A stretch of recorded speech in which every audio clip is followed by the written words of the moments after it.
Hello everybody, my name is Benji, and welcome back to Dyson Sphere program, where last time we did a whole ton of things. We patched some holes, we started an exosolar outpost, we're doing a whole bunch of really cool stuff here on the home planet, including tapping out coal veins, which is, I don't know, somewhat concerning that we're tapping out coal veins, but that's fine.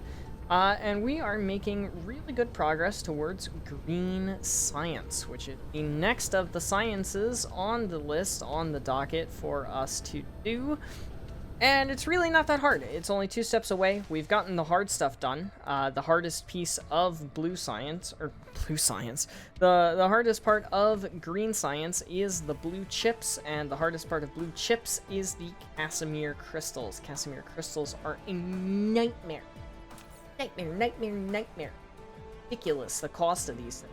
In the alternate recipe, 8 grading crystals for one titanium crystal. It's like 3 titanium, a whole bunch of oil products, just uber complex, and a pain in the entire butt to set up and deal with, which is why I'm really glad that that part is out of the way. The only 2 steps left for green science are blue chips, which require processors, we're already good on, and plane filters, which is just Casimir crystals, and titanium glass, which we already have.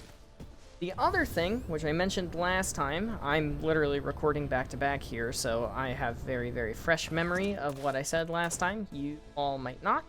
The issue is that it requires 36 to get 3 plane filters per second. 36 machines.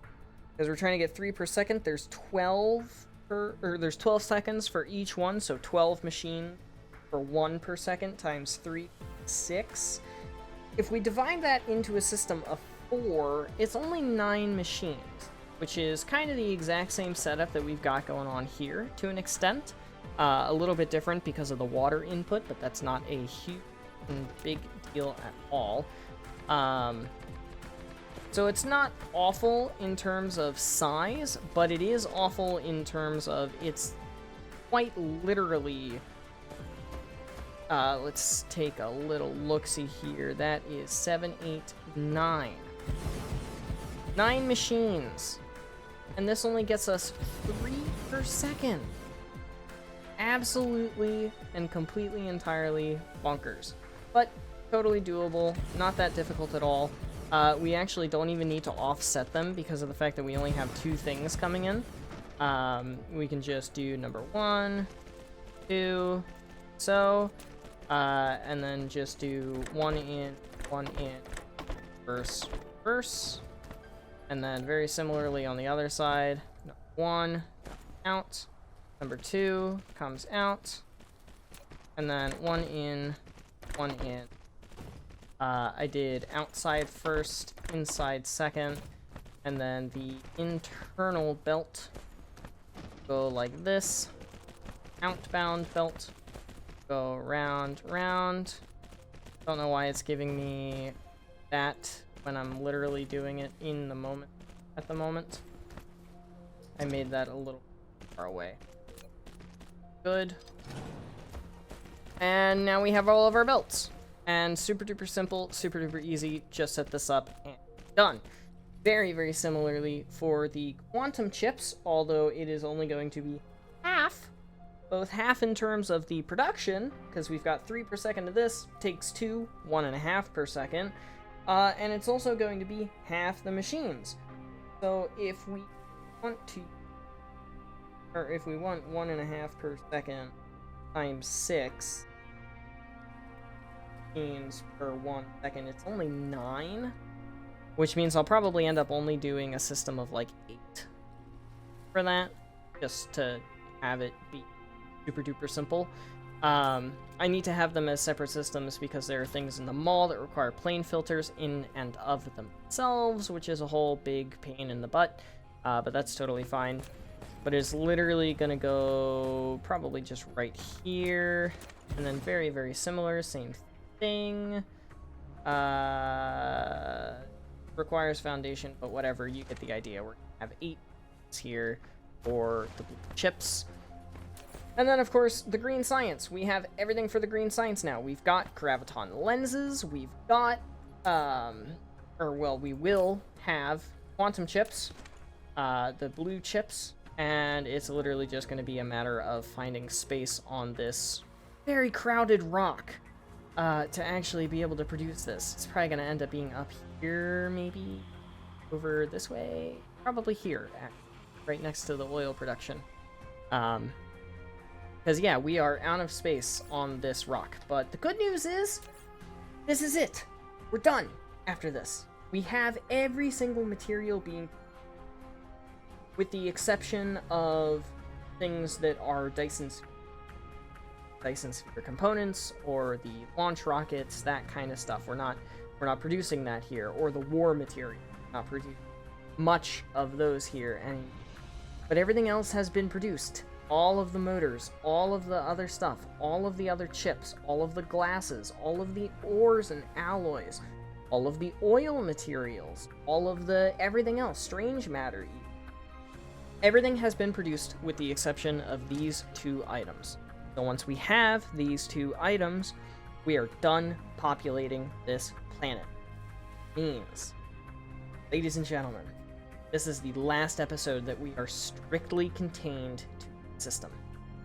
The next episode, after green science is obtained, is going to be moving to a new system, wiping out the hive, demolishing the system, clearing it for our own purposes, and starting the production of raw proliferation materials.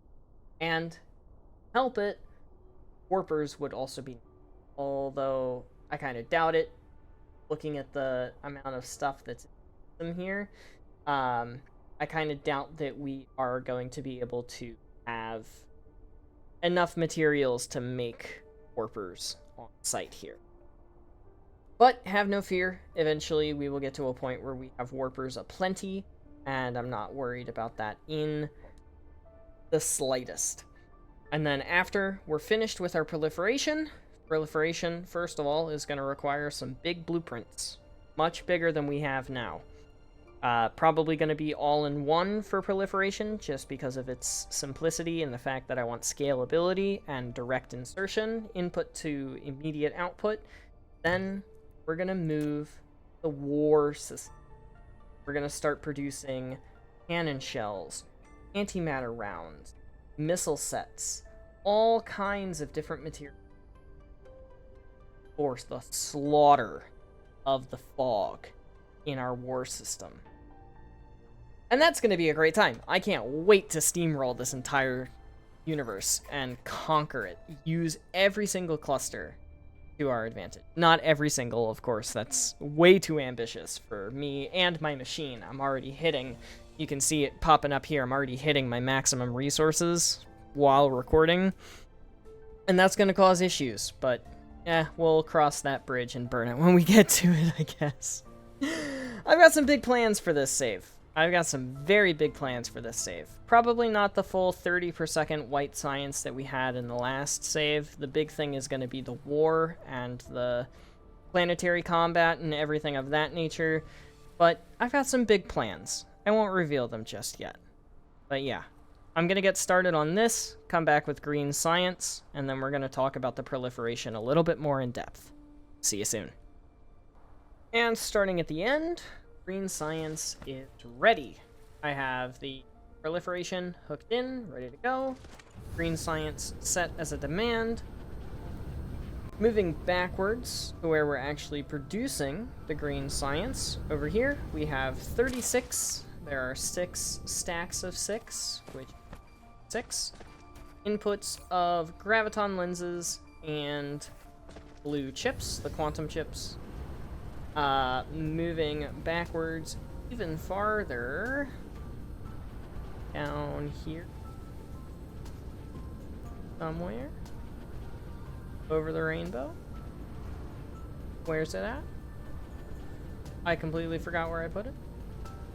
I can't believe I've done this. I literally have no idea where I'm going. I found it! We have the quantum chips with both of their inputs and the plane filters with both of their inputs. Apparently this also not supplied with power. So there we go, titanium glass coming in and Casimir crystals both coming in. Titanium glass is of course first off the line and heading into the machines. Casimir crystals very shortly will be next. They're coming over the horizon now. My FPS and UPS are both dropping real hard, which is fun. Good to see. Casimir crystals going in, and we have ourselves plane filters being created, albeit extremely slowly. Which is exactly why this is a 3 per second build, and it's just crazy to me that this is 3 per second worth. Absolutely nuts. But first plane filters have been created, which means we can come over here, hit demand on these, and our first shipment of plane filters due to proximity should come here in order to help us make some more chips. That's supposed to be how these things work, is they plot the short path first.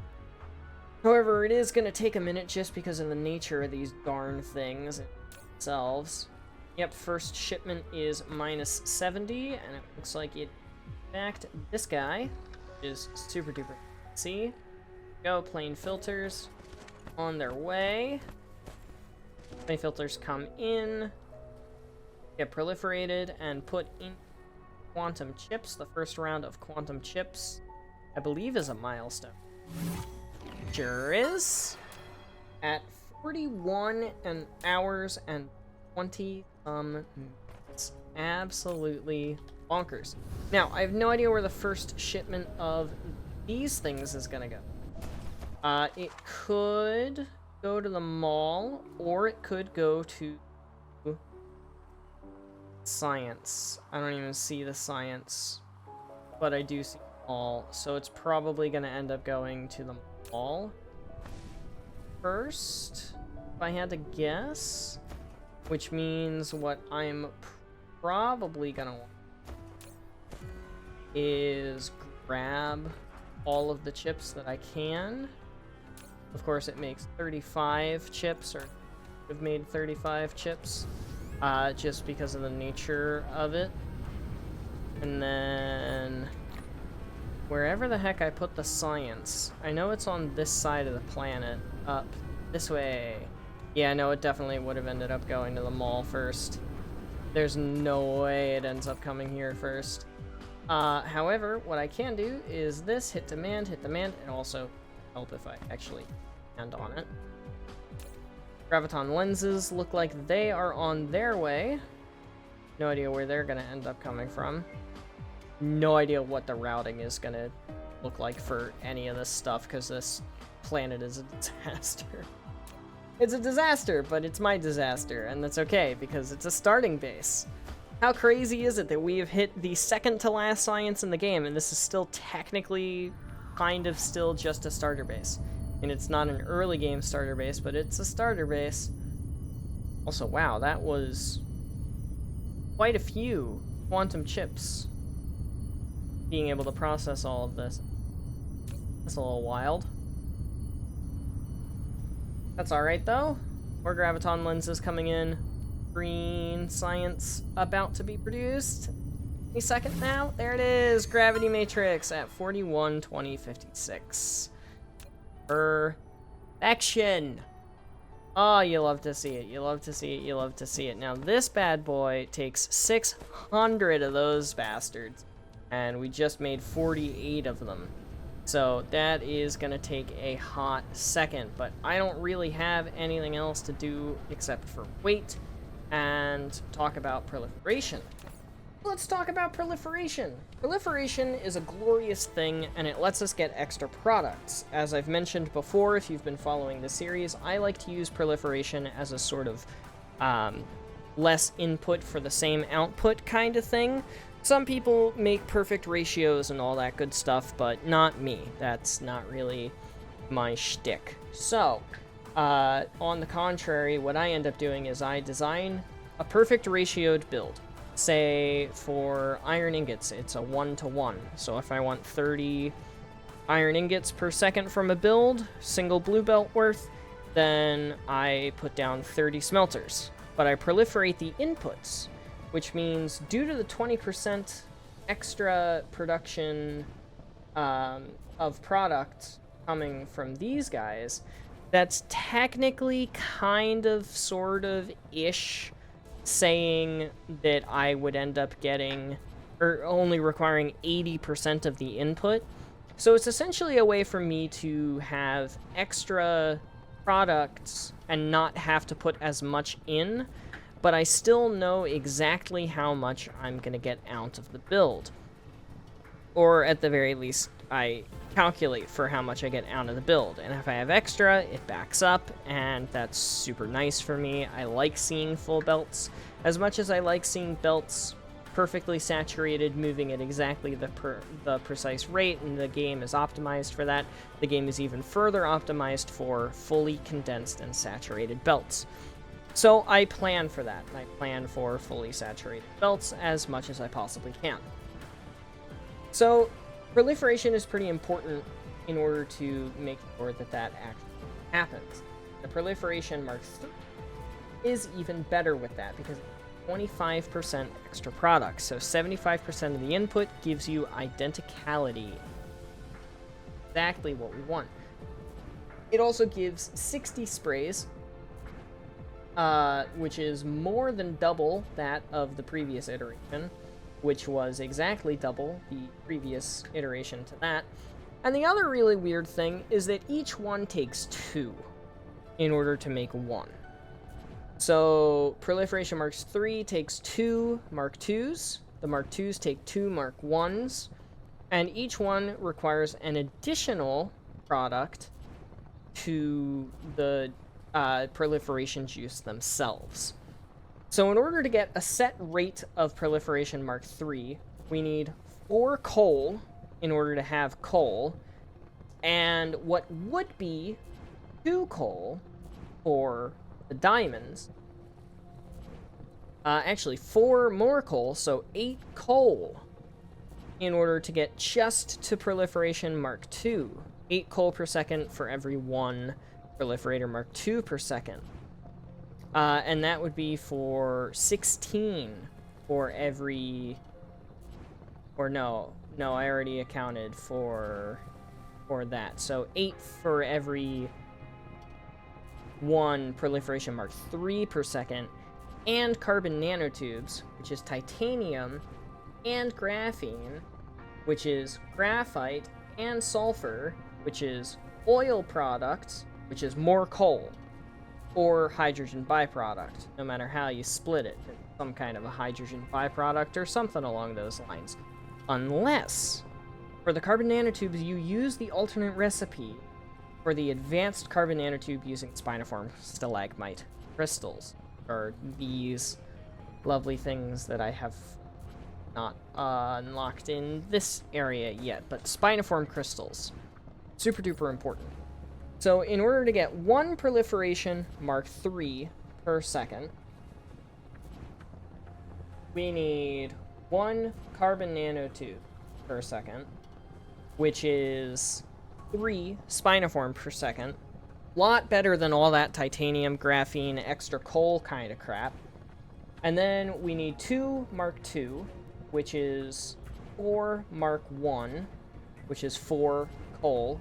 And then the diamonds would be more coal if it weren't for the fact that there's this handy recipe, the advanced diamond, with the... I forget what it's called, actually, but I know that we have it in the proliferation system. Kimberlite. Kimberlite ore.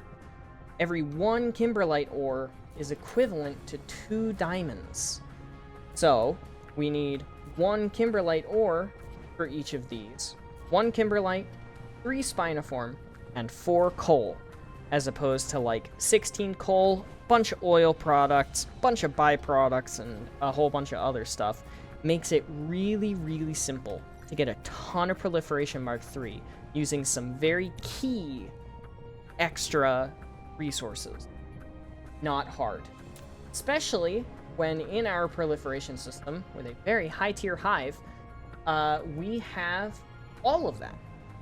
Here on, I believe it's planet 2, we have all of our stalagmite crystals, 15.6 million, and an additional 1.5 million coal.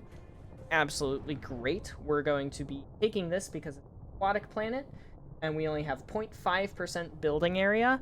What we're going to end up doing is placing down enough foundations to get the stalagmite crystals and pretty much nothing else. And then we are going to ship all of that to a different one. Probably, that one has 80%. That one's really far, but it does have 90.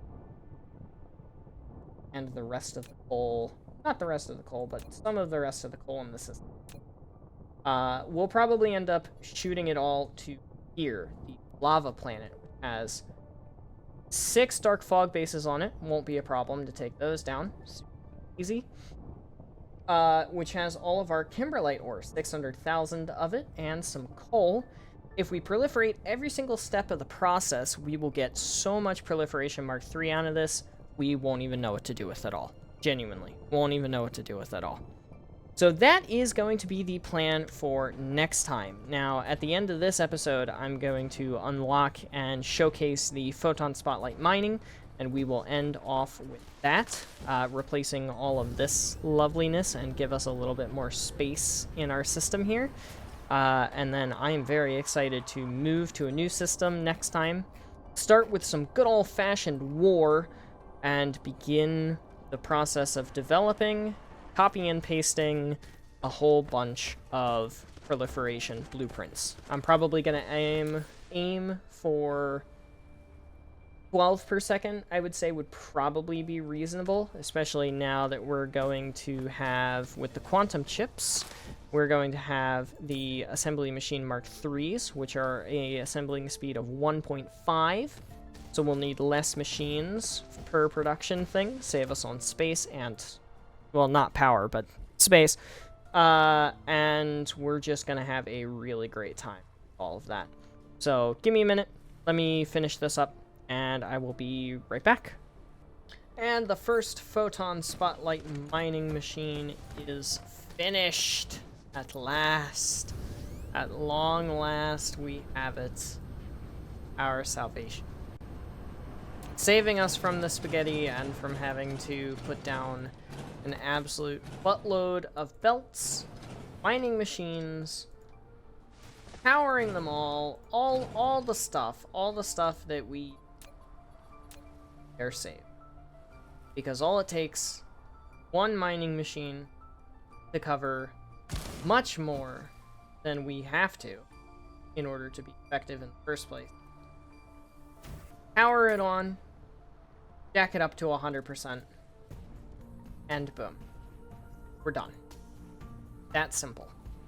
Something that would have taken me at least minutes to, if not more than 10 minutes, to be able to rotate around the mining machine things just to tap the vein. Now, I will say, some people like to use mining machine in supplement to these guys because they have belt input and belt output. I don't see a point. I don't get it. I don't understand why people do that. It's such a pain. The entire point of these guys is, yes, more efficiency, more mining speed, yada yada, 300%, all the good stuff. The ability to place miners underneath of them is cool too, I guess. But in my opinion, the entire point of them is it is now easy to mine things. So now I have to go through the painstaking process of going through every single one of our tapped veins, probably not on this planet, but probably on some of our other planets, and trying to make that work a little better.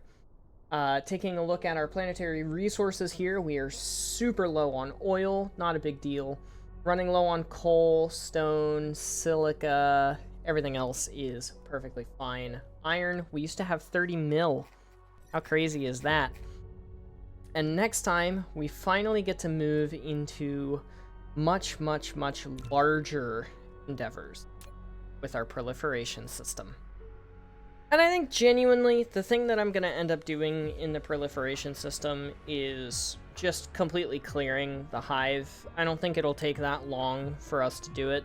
All we're going to need to do is essentially go to the hive, wipe it out, maybe clear a planet.